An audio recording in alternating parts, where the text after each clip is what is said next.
ഞാൻ വന്നിരിക്കുന്നത് നമ്മൾ മാർക്കറ്റിൽ നിന്ന് വാങ്ങിക്കുന്ന പാലുൽപ്പന്നങ്ങളായ നെയ്യ്, വെണ്ണ, മൊസറല്ല ചീസ് ഇതൊക്കെ എങ്ങനെ വളരെ സിമ്പിളായി വീട്ടിലെങ്ങനെ ഉണ്ടാക്കാമെന്ന വീഡിയോയുമായിട്ടാണ്. അപ്പോൾ നിങ്ങൾ ദിവസവും 2 ഗ്ലാസ്സെങ്കിലും പാൽ വാങ്ങിക്കുന്നവരാണെങ്കിൽ വളരെ ഈസി ആയിട്ട് ഇത് നമുക്ക് നമ്മുടെ വീട്ടിലുണ്ടാക്കാം. ഞാൻ ആദ്യമായി ഇവിടെ തയ്യാറാക്കാൻ പോകുന്നത് മൊസറല്ല ചീസാണ്. മൊസറല്ല ചീസ് തയ്യാറാക്കാൻ വേണ്ടിയിട്ട് ഞാൻ ഇവിടെ 2 ഗ്ലാസ്, അതായത് 2 കപ്പ് പാലെടുത്ത് വെച്ചിട്ടുണ്ട്. ഇത് ഇളം ചൂടാക്കിയതാണ്. നമ്മളെ കൈ തൊട്ടാൽ പൊള്ളുന്ന ഒരു ചൂട്, കൈ തൊട്ടാൽ പൊള്ളാൻ പാടില്ല, ഒരു ഇളം ലൈറ്റ് ചൂട്, ഒരു വാം. അതേപോലെ ഒരു പാത്രത്തിൽ ഞാനിവിടെ 2 ഗ്ലാസ് ചൂടുവെള്ളവും എടുത്ത് വെച്ചിട്ടുണ്ട്. പിന്നെ ഒരു 4 ടേബിൾ സ്പൂണ് വിനെഗർ എടുത്ത് വെച്ചിട്ടുണ്ട്. അപ്പോൾ നമ്മൾ ഈ ഇളം ചൂടുള്ള പാല് ഇങ്ങനെ ഈ സ്പൂൺ കൊണ്ട് ഞാൻ ഇളക്കുന്ന ഇതുപോലെ ഇങ്ങനെ ഇളക്കിക്കൊണ്ടിരിക്കുക. ആ സമയത്ത് നമ്മൾ വിനെഗർ ഒഴിച്ചു കൊടുക്കാം, കുറേശ്ശെയായിട്ട് ഒഴിച്ചു കൊടുക്കാം. അപ്പോൾ നമുക്ക് പാല് മൊത്തം പിരിഞ്ഞ് നമ്മൾ സ്പൂണിൽ ഒട്ടിപ്പിടിക്കുന്നതായിട്ട് ഈ വീഡിയോയിൽ കാണുമ്പോൾ നിങ്ങൾക്ക് മനസ്സിലാവും. അപ്പോൾ പാല് ഫുള്ള് പിരിഞ്ഞ് നമ്മളെ സ്പൂണിൽ പറ്റിപ്പിടിച്ച് സ്പൂണ് കൊണ്ട് എടുക്കുമ്പോൾ നമ്മളെ സ്പൂണിൽ മൊത്തം ഇത് വരും. അപ്പോൾ ഇത് നമ്മൾ കയ്യിലേക്കായിട്ട് നമ്മൾ ചീസ് റെഡിയായി കഴിഞ്ഞു. ഇത്രേ പണിയുള്ളൂ നമ്മൾ മൊസറല്ല ചീസ് തയ്യാറാക്കാൻ വേണ്ടിയിട്ട്. ഇത് കണ്ടോ, ഇത് നന്നായിട്ട് പിഴിഞ്ഞ് എടുക്കുക. ഞാൻ തൊട്ടിപ്പുറത്ത് തന്നെ 2 കപ്പ് ചൂടുവെള്ളം വെച്ചിട്ടുണ്ട്. ലൈറ്റ് ചൂടുവെള്ളമാണ്, കൈ തൊട്ടാൽ പൊള്ളാത്ത അത്ര, നമ്മൾ കൈ തൊടാൻ ഒരു സുഖമുള്ള ചൂടുണ്ടല്ലോ, ആ ചൂടുള്ള വെള്ളത്തിൽ ഉപ്പിട്ടും വെച്ചിട്ടുണ്ട്. അപ്പോൾ ഇത് നന്നായിട്ട് പിഴിഞ്ഞ് ഇതിൻ്റെ പാലിൻ്റെ ഇതൊക്കെ കളഞ്ഞതിന് ശേഷം ഇതുപോലെ നല്ല പിഴിഞ്ഞതിന് ശേഷം നമുക്ക് ഈ വെള്ളം പുറത്തേക്ക് ഒഴിവാക്കാനേ പറ്റുള്ളൂ. ഈ പാല് എടുത്ത വെള്ളം, ഈ ചീസ് എടുത്ത വെള്ളം ഇനി നമുക്ക് ഈ ചുടുവെള്ളത്തിൽ ഈ ചീസിനെ ഇട്ട് വെക്കാം. എന്നിട്ട് നല്ല പോലെ ഒന്ന് ഇതേപോലെ മുക്കിയിട്ട് ഉപ്പൊക്കെ ഒന്ന് പിടിക്കുക. ഒരു 5 മിനിറ്റ് നമുക്ക് അതിൽ മുക്കി വെക്കാം. അതിനുശേഷം നമുക്ക് നല്ല പോലെ പിഴിഞ്ഞിട്ട് എടുക്കാം. ആ വെള്ളത്തിൻ്റെ അംശമൊക്കെ ഒഴിവാക്കിയിട്ട് ഇതുപോലെ നല്ല പോലെ പിഴിഞ്ഞതിന് ശേഷം ഒരു 5 മിനിറ്റ് ഇട്ട് വെക്കണം കേട്ടോ. അതിന് ശേഷം പിഴിഞ്ഞ് എടുത്താൽ മതി, എന്നാൽ അതിലേക്ക് ഉപ്പൊക്കെ പിടിക്കുള്ളൂ. ഇപ്പോൾ നിങ്ങൾക്ക് ഇടാത്ത ചീസാണ് ഇഷ്ടമെന്നുണ്ടെങ്കിൽ ഉപ്പിടാതെ വെറും ചുടുവെള്ളത്തിലിട്ടാൽ മതി. ഇനി നമുക്ക് നല്ലപോലെ ഇത് പിഴിഞ്ഞ് കളഞ്ഞിട്ട് ഇതിലൊന്നും അഴുക്കൊന്നുമില്ല, വെള്ളത്തിൽ ഒന്നുമില്ല, ഒക്കെ ഫുൾ ക്ലീനാണ്. അതുകൊണ്ട് നമുക്കിത് ഫുള്ളായിട്ട് നല്ലപോലെ വെള്ളം ഒഴിവാക്കിയതിന് ശേഷം നമുക്ക് ഒരു കണ്ടെയ്നറിലാക്കിയിട്ട് ഫ്രീസറിൽ സൂക്ഷിക്കാം. എന്നിട്ട് നമുക്ക് ഒരു അരമണിക്കൂർ സെറ്റായതിന് ശേഷം നമുക്ക് എടുത്തിട്ട് ഇത് ഗ്രേറ്റ് ചെയ്യാം. ഇതുപോലുള്ള ഒരു ഗ്ലാസ് ബൗളിലാണെങ്കിൽ അത്രയും നല്ലത്. ഒരു നല്ല ഒരു എയർ ടൈറ്റ് ആയിട്ടുള്ള ഒരു കണ്ടെയ്നറിലാക്കിയിട്ട് വെച്ചാൽ മതി. നമുക്കിത് നല്ലപോലെ ഒന്ന് പരത്തി കൊടുത്തതിന് ശേഷം ഇത് നല്ലപോലെ അടച്ചിട്ട് നമുക്ക് ഫ്രീസറിൽ വെക്കാം. ഒരു അരമണിക്കൂർ വെച്ചാൽ മതിയാവും. അരമണിക്കൂർ കഴിഞ്ഞിട്ട് നമുക്ക് ഇത് എടുത്തിട്ട് നമുക്ക് ഗ്രേറ്റ് ചെയ്യാം. ഞാൻ ഫ്രീസറിൽ വെക്കുകയാണ്. ഇനിയിപ്പോൾ അരമണിക്കൂർ കഴിഞ്ഞിട്ടുണ്ട്, ഞാനത് ഫ്രീസറിൽ നിന്ന് എടുത്തിട്ടുണ്ട്. ഇനി നമുക്കിത് ഗ്രേറ്റ് ചെയ്ത് നോക്കാം. ഇതുപോലെ വളരെ സിമ്പിളായിട്ട് നമുക്ക് ഗ്രേറ്റ് ചെയ്തെടുക്കാം.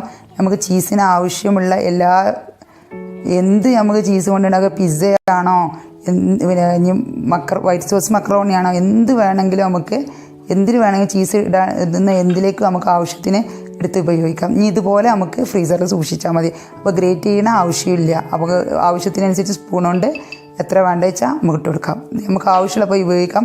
1 മാസം വരെ കേടാവാതിരിക്കും ഫ്രീസറിൽ സൂക്ഷിക്കുകയാണെങ്കിൽ. 1 മാസത്തിനൊന്നും ഉണ്ടാവില്ല, നമുക്ക് ആവശ്യം ഉണ്ടാകുമ്പോൾ എടുത്ത് ഉപയോഗിക്കാം. ഇനി ഞാൻ അടുത്തതായിട്ട് കാണിക്കുന്നത് ബട്ടറും ഗീ എങ്ങനെ ഉണ്ടാക്കുക എന്നാണ്.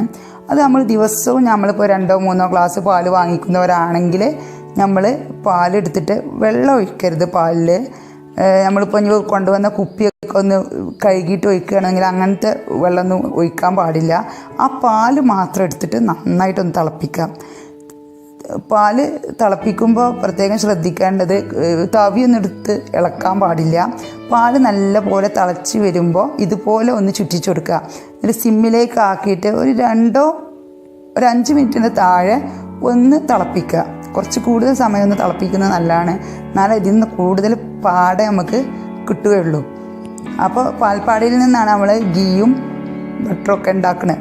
അപ്പോൾ ഇനി ഇത് നമുക്ക് ഫ്രിഡ്ജിൽ വെച്ച് 1 മണിക്കൂർ ഒന്ന് തണുപ്പിച്ചതിന് ശേഷം നമുക്കൊന്ന് അരിച്ചെടുക്കാം. ചൂടാറിയതിന് ശേഷം ഫ്രിഡ്ജിൽ വെക്കുക. ഫ്രിഡ്ജിൽ വെച്ചതിന് ശേഷമാണ് നമ്മൾ അരിച്ചെടുക്കേണ്ടത്, നല്ല തണുത്തതിന് ശേഷം. ഇപ്പോൾ നിങ്ങൾ രാവിലെ കാച്ചി ഫ്രിഡ്ജിൽ വെക്കണമെങ്കിൽ വൈകുന്നേരം അരിച്ചെടുത്താലും മതി, എപ്പോഴും നിങ്ങൾക്ക് സൗകര്യം വെച്ചപ്പോൾ അതേപോലെ അരിച്ചെടുക്കുക. ഇതുപോലത്തെ ഒരു കണ്ടെയ്നറിലാക്കിയിട്ട് പാടാം. ദിവസവും ഇതേപോലെ സ്റ്റോർ ചെയ്യാം. അപ്പോൾ ഒരു 10-22 ദിവസം ആകുമ്പോഴത്തേന് നമ്മളെ ഈ ടിന്നൊക്കെ ഒന്ന് നിറഞ്ഞു വരും. നമുക്ക് എപ്പോഴാണോ ഇത് നിറയുന്നത് അന്ന് നമുക്ക് വെണ്ണ ആണെങ്കിൽ വെണ്ണ ഉണ്ടാക്കാം, അല്ലെങ്കിൽ ഗീ ആണെങ്കിൽ ഡയറക്റ്റ് ഗീ ഉണ്ടാക്കാം. ഇപ്പോൾ ഇത് എനിക്കൊരു 21 ദിവസമൊക്കെ ആയിട്ടുണ്ട്. എൻ്റെ ഈ ടിന്ന് ഏകദേശം നിറഞ്ഞിട്ടുണ്ട്. അപ്പോൾ ഇത് നിറയുന്ന ദിവസം ഒരു 3-4 മണിക്കൂർ മുമ്പ് ഫ്രീസറിൽ നിന്ന് എടുത്ത് വെക്കണം. ഇത് കണ്ടോ, അപ്പോൾ നല്ലപോലെ മെൽട്ടായി വന്നിട്ടുണ്ട്. പാൽപ്പാടൊക്കെ നല്ല ഇതായി വന്നിട്ടുണ്ട്, ഐസൊക്കെ പോയി. ഇത് നമുക്ക് വേണമെങ്കിൽ ഡയറക്റ്റായിട്ട് ഒരു പാനിലിട്ട് ചൂടാക്കി നമുക്ക് നെയ്യാക്കി എടുക്കാം. നെയ്യാണ് നിങ്ങൾക്ക് വേണ്ടതെന്നുണ്ടെങ്കിൽ. അതല്ല വെണ്ണയാണ് വേണ്ടതെന്നുണ്ടെങ്കിൽ നമുക്ക് ഒരു മിക്സിയിലെ തണുത്ത വെള്ളത്തിലോ അല്ലെങ്കിൽ ഐസ് ക്യൂബ് ഉണ്ടെങ്കിൽ എത്രയും നല്ലത് ഐസ് ക്യൂബാണ്. പെട്ടെന്ന് തന്നെ ഐസ് ക്യൂബ് കിട്ടും. അപ്പോൾ നമുക്കിത് മിക്സിയുടെ ജാറിലിട്ടിട്ട് ഒന്ന് അടിച്ചെടുക്കാം. ഞാൻ ആദ്യം ഇവിടെ ബട്ടറാണ് ഉണ്ടാക്കുന്നത്. എന്നിട്ട് ബട്ടറിൽ നിന്നാണ് ഗീ ഉണ്ടാക്കുന്നത് കാണിക്കുന്നത് ഇവിടെ. ഇനിയിപ്പോൾ നിങ്ങൾക്ക് ബട്ടർ ആവശ്യമില്ലെങ്കിൽ ഈ പാൽപ്പാട ഡയറക്റ്റ് പാനിലിട്ട് ചൂടാക്കിയിട്ട് അതിങ്ങനെ കരിഞ്ഞ് വരുമ്പോൾ ഒന്ന് അരിച്ചെടുത്താൽ പെട്ടെന്ന് ഗീ ആയി കിട്ടും. പക്ഷെ കുറച്ച് സമയം ഇളക്കണം എന്ന് മാത്രം. പക്ഷെ വെണ്ണയിൽ നിന്ന് ഗീ എടുക്കുകയാണെങ്കിൽ പെട്ടെന്ന് തന്നെ നമുക്ക് കുക്കിംഗ് ടൈം അധികം വേണ്ടി വരില്ല. പക്ഷേ മിക്സിയിലിട്ട് കുറച്ച് സമയം അടിക്കേണ്ടി വരും കേട്ടോ. അങ്ങനെ ഒരു പ്രശ്നമുണ്ട് ബട്ടർ ഉണ്ടാക്കാൻ. അപ്പോൾ ഇത് നമുക്കൊന്ന് ഞാൻ മിക്സിയിലിട്ടിട്ട് നല്ലപോലെ ഒന്ന് അരച്ചിട്ടുണ്ട്.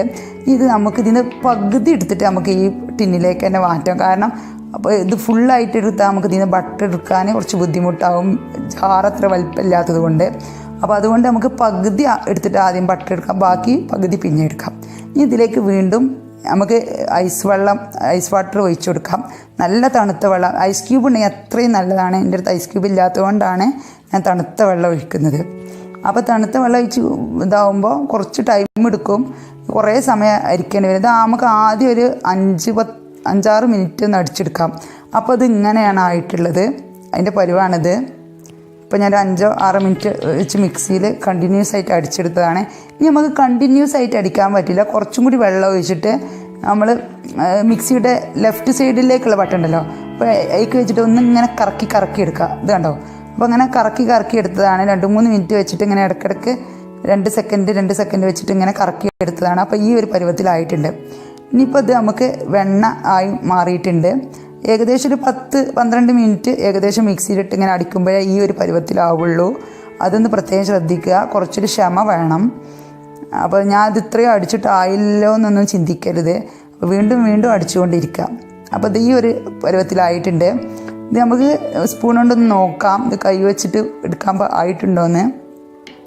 ആയിട്ടില്ലെങ്കിൽ നമുക്ക് ഒന്നും കൂടി ഒന്ന് അടിച്ചെടുക്കാം. ഇതിപ്പോൾ ഏകദേശം കൈ വെച്ചിട്ട് കിട്ടുന്നുണ്ട്. കണ്ടോ, ഇതാണ് ബട്ടർ. കണ്ടോ, ഇതേപോലെ കയ്യിൽ വരും. പക്ഷെ നമ്മളെ കൈയൊക്കെ ഒന്ന് കേടാവും, കൈമിലൊക്കെ വെണ്ണ ഒട്ടിപ്പിടിച്ചിരിക്കും ബട്ടർ. അപ്പോൾ അതൊക്കെ ഒന്ന് നല്ല ചുടുവെള്ളം ഉപയോഗിച്ച് ഇത് കഴിഞ്ഞിട്ട് മിക്സിയുടെ ജാറും നമ്മളെ കൈയൊക്കെ ഒന്ന് ചൂടുവെള്ളം ഉപയോഗിച്ചിട്ട് സോപ്പിട്ടിട്ട് കഴുകണം നല്ലോണം, നല്ല വൃത്തിയാവുള്ളൂ. ഇപ്പോൾ ഞാൻ ഫസ്റ്റത്തെ പ്രാവശ്യത്തിലുള്ളത് ഞാൻ ഈ ബൗളിലേക്ക് മാറ്റിയിട്ടുണ്ട്.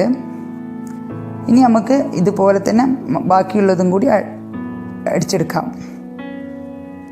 ഇപ്പോൾ മിക്സിയിൽ നിന്ന് ഞാൻ ഓരോന്ന് ബാക്കിയുള്ളത് പിന്നെടുത്തതാണ്, അതിൻ്റെ വശങ്ങളിലൊക്കെ ഒട്ടിപ്പിടിച്ചത്. ഇനി അതുപോലെ ബാക്കിയുള്ളത് ഞാൻ അതുപോലെ അരച്ചെടുത്തിട്ടുണ്ട്. അതുപോലെ തന്നെ ഒരു 15 മിനിറ്റ് എന്തായാലും പിടിക്കും കേട്ടോ ഒരു പ്രാവശ്യം ഇതായി കിട്ടാൻ. അപ്പോൾ ആദ്യം ഒന്ന് 5 മിനിറ്റ് കണ്ടിന്യൂസ് ആയിട്ട് അരക്കുക. അത് കഴിഞ്ഞിട്ട് പിന്നെ ലെഫ്റ്റ് സൈഡിലേക്ക് ഇങ്ങനെ കറക്കി മെല്ലെ ഒരു 10 മിനിറ്റും, അങ്ങനെ 15 മിനിറ്റ് എന്തായാലും പിടിക്കും. അപ്പോൾ ഞാൻ മൊത്തം വെണ്ണ എടുത്തിട്ടുണ്ട്. ഇത്രയും വെണ്ണയാണ് നമുക്ക് കിട്ടിയിട്ടുള്ളത്. വെണ്ണ, അതായത് ബട്ടർ. ഈ ബട്ടറാണ് നിങ്ങൾക്ക് ഇനി ആവശ്യമുണ്ടെങ്കിൽ ഇത് ഇതേപോലെ ഞാൻ ചീസ് ചെയ്ത പോലെ തന്നെ നല്ലൊരു കണ്ടെയ്നറിലാക്കിയിട്ട് ഫ്രീസറിൽ വെച്ചാൽ മതി. നിങ്ങൾക്ക് ആവശ്യം ഉണ്ടാകുമ്പോൾ ഇനി കേക്കിനോ എന്തിനാണ് നിങ്ങൾക്ക് വെണ്ണ യൂസ് ചെയ്യാനുള്ളത് ആവശ്യം എന്ന് വെച്ചാൽ അപ്പോൾ നമുക്ക് യൂസ് ചെയ്യാം. അത് കണ്ടോ, ഇതുപോലെ ഒന്ന് തണുത്ത വെള്ളത്തിലിട്ടിട്ട് ഒന്ന് കഴുകിയെടുക്കുക, നമ്മൾ ചീസ് ചെയ്ത പോലെ തന്നെ. പക്ഷേ ഈ പാത്രത്തിൻ്റെ വശങ്ങളിലൊക്കെ കുറച്ചൊക്കെ ഒട്ടിപ്പിടിക്കുകയൊക്കെ ചെയ്യും. അതൊക്കെ നമ്മൾ കഴിയുന്നതും ഇനി ബാക്കിയുള്ളത് ഒരു അരിപ്പയിലൂടെ അരിച്ചെടുത്തിട്ട് നമുക്ക് എടുക്കാം. ചീസ് ചെയ്ത പോലെ തന്നെ ഒന്ന് കഴുകിയിട്ട് ഒന്ന് അമർത്തിയിട്ട് ഇതുപോലുള്ള ഒരു ബൗളിലാക്കിയിട്ട് നമുക്ക് അടച്ചിട്ട് ഫ്രീസറിൽ വെക്കാം. ഉണ്ടോ, ഇത്രയും വെണ്ണയാണ് എനിക്ക് അത്ര പാൽപ്പാടയിൽ നിന്ന് കിട്ടിയത്. പക്ഷെ ഇത് നല്ല ഒരു നമ്മൾ വീട്ടിലുണ്ടാക്കിയ വെണ്ണ ആയതുകൊണ്ട് നല്ല പ്യുവറായിരിക്കും. നമുക്കൊന്നും പേടിക്കാതെ നമ്മൾ മക്കൾക്ക് കൊടുക്കാൻ നല്ല സുഖമാണ്. നമ്മൾ കുട്ടികൾക്ക് നമുക്ക് എന്തുണ്ടാക്കി കൊടുക്കാൻ നല്ലൊരു സംതൃപ്തി കിട്ടും നമ്മൾ വീട്ടിൽ നിന്ന് ഉണ്ടാക്കി കൊടുക്കുമ്പോൾ. ഇനിയിപ്പോൾ നമുക്ക് ഈ വെണ്ണയിൽ നിന്ന് എങ്ങനെ നെയ്യാക്കി മാറ്റാം എന്നാണ് ഞാൻ കാണിക്കുന്നത്. പക്ഷേ നിങ്ങൾക്ക് നെയ്യ് എടുക്കണമെന്നുണ്ടെങ്കിൽ ഒരിക്കലും വെണ്ണ ആക്കേണ്ട ആവശ്യമില്ല. ആ പാൽപ്പാട ഡയറക്റ്റ് ഇതുപോലെ പാനിൽ നല്ല ചുവട് കെട്ടിയുള്ളൊരു പാനിലാക്കിയിട്ട് ഇതേപോലെ ചെയ്താൽ മതി. കുറച്ച് കുക്കിംഗ് ടൈം വെണ്ണയിൽ നിന്ന് എടുക്കുന്നില്ല, കുറച്ച് കൂടുന്നേ ഉള്ളൂ. അതാണ് ഏറ്റവും ഈസി. ഗീ ആണ് വേണ്ടതെന്നുണ്ടെങ്കിൽ. ബട്ടർ ആക്കണമെന്നുണ്ടെങ്കിൽ മാത്രം നിങ്ങൾ മിക്സിയിൽ അടിച്ചാൽ മതി. അപ്പോൾ അത് വീഡിയോ ചെയ്യാൻ വേണ്ടിയിട്ടാണ്, രണ്ടും കാണിക്കാൻ വേണ്ടിയിട്ടാണ് ഇങ്ങനെ ചെയ്യുന്നത്. അപ്പോൾ ഇത് കണ്ടോ, ഇതേപോലെ തന്നെ ആ പാൽപ്പാട ഇട്ടാൽ മതി. ഡയറക്റ്റ് ആ പാൽപ്പാട ഐസ് പോയതിനു ശേഷം ഇതേപോലെ പാനിലിട്ടാൽ മതി. ഇതിപ്പോൾ ആ വെണ്ണ ഞാൻ പാനിൽ ഇടുന്നു മാത്രം. പക്ഷേ നിങ്ങൾ പ്രത്യേകം ശ്രദ്ധിക്കേണ്ടതെന്ന് വെച്ചാൽ ഈ പാത്രം എടുക്കുമ്പോൾ, പാൻ എടുക്കുമ്പോൾ നല്ല ചുവട് കട്ടിയുള്ള പാത്രം എടുക്കുക. ഉരുളിയോ അല്ലെങ്കിൽ ഇരുമ്പിൻ്റെ ചട്ടി ആയാലും കുഴപ്പമില്ല, ഒരു ചുവട് ചട്ടിയുള്ള പാത്രം എടുക്കണം. നമ്മുടെ ഫ്രൈ പാനൊന്നും അത്ര കട്ടി ഉണ്ടാവില്ല. ഇതിപ്പോൾ നല്ലൊരു കടായി പാത്രം ആയതുകൊണ്ട് നല്ല കട്ടിയുള്ളൊരു പാത്രമാണ്, പാനാണ്. അതുകൊണ്ടാണ് ഇതെടുത്തത്. ഞാൻ സാധാരണ ഗീയൊക്കെ അതിൽ തന്നെയാണ് ഉണ്ടാക്കാറ്. അത് മാത്രം ഒന്ന് ശ്രദ്ധിച്ചാൽ മതി. പിന്നെ ഇടയ്ക്കൊന്ന് ഇളക്കി കൊടുക്കുകയും വേണം കേട്ടോ. ഇതൊന്ന് മെൽട്ടായി വരുന്നേ ഉള്ളൂ. ഇനിയിപ്പോൾ ഇത് നല്ല പോലെ നമ്മൾ ആ വൈറ്റ് കളറിൻ്റെ പാലിൻ്റെ കുറച്ച് അംശങ്ങളൊക്കെ ഉണ്ടാവും. അതൊക്കെ ഒന്ന് ബ്രൗൺ കളറാവുമ്പോൾ നമുക്കൊരു അരിപ്പയിലൂടെ അരിച്ചെടുക്കാം. അത്രയേ ഉള്ളൂ. ഇതിപ്പോൾ ഒരു 5-6 മിനിറ്റ് കൊണ്ട്, ഒരു 10 മിനിറ്റിന് താഴെ ടൈം പിടിക്കുള്ളൂ ബട്ടറിൽ നിന്ന് ഗീ എടുക്കുകയാണെങ്കിൽ. അല്ലെങ്കിൽ നിങ്ങൾക്ക് ഡയറക്റ്റ് പാൽപ്പാടിട്ട് ചെയ്യുകയാണെങ്കിൽ എന്തായാലും ഒരു 20 മിനിറ്റിലേറെ പിടിക്കും. അത്ര വ്യത്യാസം വരുന്നുള്ളൂ. കുറച്ച് കുക്കിംഗ് ടൈം ഏറുന്നുള്ളൂ. പക്ഷെ എന്നാലും നമ്മൾ ആ മിക്സിയിലിട്ട് അടിച്ചെടുക്കുന്നത് അതിലേറെ തലവേദനയാണ്. ആ ഒരു പ്രശ്നമൊന്നുമില്ല. വെണ്ണ ആവശ്യമുണ്ടെങ്കിൽ അങ്ങനെ ചെയ്യില്ലാതെ നിവൃത്തിയില്ല. പക്ഷേ ഇത് പിന്നെ ഇങ്ങനെ നമുക്ക് ഗീ എടുക്കുകയാണെങ്കിൽ, ഗീ ആണ് നിങ്ങൾക്ക് ആവശ്യമെന്നുണ്ടെങ്കിൽ ഡയറക്റ്റ് ഇങ്ങനെ ചെയ്താൽ മതി. ആ പാൽപ്പാട എടുത്തിട്ട് ഇതേപോലെ പാനിലിടാം. ഇതുപോലെ ഇങ്ങനെ ഇളക്കി കൊടുത്താൽ മതി. ഇതുപോലെ തന്നെ ചെയ്താൽ മതി, വേറെ ഒന്നും ശ്രദ്ധിക്കേണ്ടതില്ല. ഇടയ്ക്ക് ഇളക്കി കൊടുക്കണം, അല്ലെങ്കിൽ ഇത് കരിഞ്ഞു പോവും. അപ്പോൾ നമ്മൾ ഗീയുടെ ടേസ്റ്റൊക്കെ മാറും. കറക്റ്റ് ആ യെല്ലോയിഷ് കളർ കിട്ടില്ല. അപ്പോൾ അതിന് വേണ്ടിയിട്ടാണ് ഇങ്ങനെ ചെയ്യുന്നത്. ഇടയ്ക്ക് ഇളക്കി കൊടുക്കണം. ഇതുകൊണ്ടോ ഈ നല്ല പോലെ തെളിഞ്ഞ് വരുന്നുണ്ട്.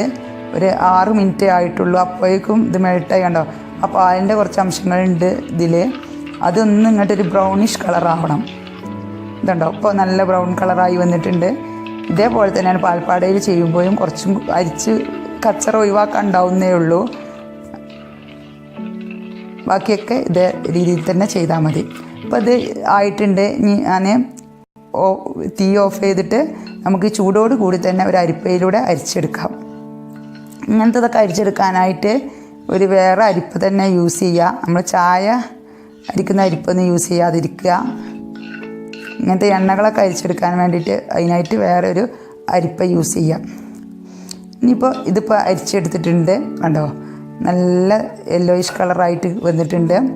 നല്ല പെർഫെക്റ്റ് നെയ്യാണ്. ഇത് നമുക്ക് ചൂടാറിയ ശേഷം, ഇത് ഫ്രിഡ്ജിലൊന്നും സൂക്ഷിക്കേണ്ട ആവശ്യമില്ല, പുറത്ത് തന്നെ വെച്ചാൽ മതി.